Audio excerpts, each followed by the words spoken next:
Hey guys, today we have what you need to know is in store for Battlefield 2042. DICE is not going to abandon the game, and they released an official video explaining everything they are currently working on and plan to release into the game. For once, I am extremely excited for Battlefield 2042, and this is what we have all been waiting for in my opinion. Here's what they revealed they are currently working on. So we've got our maps. How do we bring back those classic Battlefield experiences that allow players to sort of play the classic Battlefield they want? And that's with all the new maps we create, but also how do we address the challenges that we have with the existing maps that we've launched the game with? Our game modes and experiences, how do we add variety? How do we add depth? How do we add differentiation across all of the modes in the game? The core gameplay, sort of that really tight through the gun experience. Obviously, there's been a lot of feedback around specialists, gunplay, soldier movement, all of these things that sort of really make that tight Battlefield experience that our players love. And obviously new content. When's new content coming? What type of content can players can expect? How does that new content need to change and adapt to the learnings we've got from our players and the feedback we've got from our players? So we have maps, adding diversity, changing core gameplay, and guns, and the relationship between infantry and vehicles on maps. And overall, new content. So with maps, they are changing and adding many things to the Kaleidoscope map. Benefit from increased destruction, helping to change the battlefield more drastically throughout the rounds. Let me show you around the changes we've made. In the park, we've installed a forward operating base. Heavily fortified, this is great to defend and a challenge to attack. At the data center, we've increased the number of defense points, ensuring that when you're fighting here, you're fighting for every inch. Each entrance is now better protected, and we've helped to improve line of sight breaks throughout the area. At the tower, you'll find the second command and control base. In Breakthrough, this is a crucial flag with a much clearer front line and more cover for attackers to use in their advance. Over at the park, we've ripped out the walkways and created more cover. You'll find that the infantry experience has improved here, adding a giant tree and making the gazebo smaller to create a stronger defensive layout. These changes look actually really good. In my opinion, they will add more, quality of life aspects as far as immersion and the overall game experience. Here's what they had to say about changes to the Renewal map as well. It has cut entirely from the battlefield to improve the flow of combat. There's all new assets deployed across the map with improved destruction and much more of a Battlefield feeling than we had at launch. Over at the solar station, we've revised the area to include much more cover, huge concrete barriers, sandbag walls and shipping containers, saving the warehouses as the best place to take shelter from the aerial assault. Out in the desert, we've reworked the terrain to help create clear paths for infantry and vehicles. There's improved line of sight blockers that let you move with more purpose between the flags and help to better direct the action into clearer front lines. The battery farm has been simplified, reducing the number of possible angles of attack and increasing cover where it's needed most. Up ahead at the checkpoint, we've fortified the farm side, allowing attackers to move more strategically in their advance, with vehicles providing your best method of attack. Just watch out for the traps defenders will place in wait. At the Gunplay building, expect a lot more fortification and cover that will need an overwhelming display of force to assault. The interiors have been reworked with new storage areas that give plenty of cover for defenders and improve the close quarters combat action once you get inside. Corridors are full of more line of sight blockers, making them viable defense points, including new lines of sandbags across the windows. We're hard at work on more improvements to Renewal, and we'll have more to show about the changes we're making here when these updates land in Season 2. I hope you guys caught that last part. These map changes will be seen in Season 2, so as far as Renewal changes, we have an exact date. Not yet. Just know that out of all these changes, map design will take the most amount of time, but honestly the community is used to waiting at this point, but at least they're showing what we are waiting for, like a light at the end of the waiting tunnel, I guess. Warfare, first with Conquest. Compared to the launch maps, to give much more focus in the experience. This might mean that, there will be fewer sectors, we have maybe fewer capture points. But ultimately, we want to ensure that your Conquest experience have kind of intense combat areas. And above all, for me, is those times when you feel that you're getting shot at from all directions by the enemy to help you get in control. And we can do this through design. So again, they will be changing the foundation of the game from design to help Conquest support 128 player gameplay and a much more forgiving experience.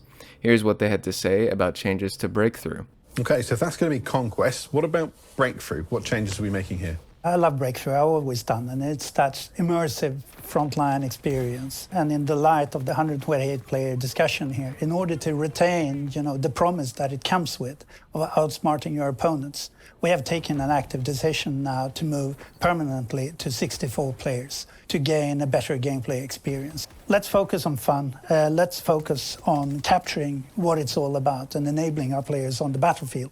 We can take all of the knowledge we have in this house when it comes to Battlefield 1, Battlefield 5 in building Breakthrough in great ways for 64 players. I'm sad to see it go, but 128-player Breakthrough will not come back. This is a permanent change. However, I think this experience might be made in Portal later on, but we will have to see. Alright, so Hazard Zone. Here are the ideas they have for Hazard Zone. Basically, they are scrapping it and will no longer be supporting it with future maps because at this point, for them, it would be a waste of resources. Here's their thoughts. Let's talk a little bit about Hazard Zone. What's our future here? I'm the first to acknowledge, high hopes, we set out on a path, but we haven't gained the traction we wanted with this mode. You can still find it in the mode selection screen. But for the maps that are coming in the seasons, we want to put it as a focus. When we look at where our players are today, it means that we can pour our love and resources into the all-out warfare experience where we can focus on additional tools for even more fun. Next, we have Specialist. Here is their response. Yeah, and I mean, I think, we've talked about this a lot. I think, this isn't the easiest topic, but I think that the key for us is that we've heard you. And I think, when we look at this, the feedback we're getting, I mean, these have both been polarizing, but they've also been confusing. There's that sort of disconnect between the quips you hear from these specialists, and they don't quite fit, and they break the immersion for players, which has always been core to Battlefield. They're too pristine, right? So we need to, they need to be dirty, they need to be gritty. How do we fit that in? So what you're going to see in the specialists is improved VO that kind of really fits them in the world. Body postures to sort of make them sort of fit in that Battlefield character that we're trying to create. When it comes to we're bringing these changes and improvements to the gameplay side of our specialists, I mean, this is something the team is still very focused on. We're just not yet in a space where we can share the final plan. As we shared earlier this year, we set out on the task of finding ways to better mesh these into our core gameplay loops, better communicating how these fit into the class structure of 2042, which was always our intent. The things that are stopping us from moving, doing these changes sooner is to making sure that we can still deliver the key content that our players need and address all the other changes that you need to make. We know that what we have in the game today can be improved. We've taken the expectations that our players have and they've shared with us, and we want to make sure that we can deliver on that at the best possible quality. I mean, we're not walking away from specialists. They're a key part of 2042, but we need to make sure we get it right and we can deliver to our players what they deserve. So they want to keep specialists moving forward. They will be adjusted to fit the class system, and they never wanted to remove it in the first place. Again, these changes will take some time. They want these changes to be done in the right fashion. Next, they respond to Gunplay, and even the lack thereof. You'll see more vehicles, weapons, gadgets. While this is happening, we'll have a continuous focus on the balance of our weapons across the board. While we do have the plus menu, attachment system, that one definitely helps you to take each weapon and give unique playstyles within it. We have also started an initiative where we are cherry-picking a number of classic weapons from Portal to be able to rework these to be brought into the all-out warfare. So more weapons, up to the standards across the board. Weapons, guns, do I need to say more? Yeah, hear that? The guns we like in Portal will be remastered and implemented in all-out warfare. We don't have specifics, but this is absolutely exciting in my opinion. Also guys, don't forget to leave the video a like and leave some feedback in the comments. I love hearing what you guys have to say. In July, after we get Season 1, quality of life improvements, making the game far more realistic as opposed to the arcade kind of experience we currently have. Our goal is to improve the readability of body motions in third person and making our soldier animations look more alive and believable. A great example of this is disconnecting the aiming from turning. When aiming around, the soldier can now rotate his upper body separately from the lower body until they get to an uncomfortable position, which causes the lower body to reposition in a more natural and comfortable manner. Another example of this includes several improvements to changing directions when either running around or sprinting. Portions of the body can now lean towards the direction of the movement, which makes for nicer looking animations as well as more natural and predictable movements. Performance, performance, performance. PC players, they will be helping us out. Let's hear what they have to say here. Performance. I appreciate we're going to be speaking pretty directly to our PC players here today. But since launch, this has been a pretty big focus for our technology teams. We know performance has been an issue for many of you, our players, with the game dropping below our own expectations and certainly your expectations when it comes to playing the game on recommended and high-spec machines. Ryan, do you want to speak a bit more to this? Well, I wish this was something that you could just, fix a thing and we're good and we're done. And it's just unfortunately, this is going to be that ongoing battle that we have. But the good thing is this team is committed to it. And the great thing is we see with 0.4, we started to see, some of those big CPU spikes. We made a big dent in those. We're seeing better latency. Trigger responsiveness is getting back to where they expect it to be, and we're seeing an improvement in frame rate. And we're going to keep pushing and get more of that sorted as we head into Season 1 as well. There you have it. By Season 1, we should see a relatively good improvement to performance, especially on PC.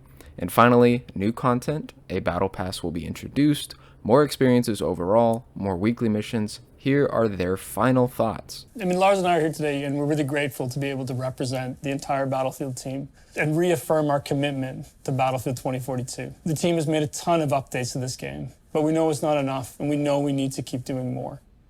So on behalf of the team at Ripple Effect, EA Gothenburg, our new studio in Seattle, DICE, and all of the Battlefielders across EA, we just want you to know that we are here. So thank you for sticking with us. And to steal a line from my good friend Lars here, we'll see you on the battlefield. So, we got our apology, and we have communication like we asked for. Stay tuned for more content because we will see this level of communication again with Season 1, so expect to see these guys again soon. As always, have a good one. If you enjoyed this and want to see more, don't forget to subscribe, and I'll see y'all later.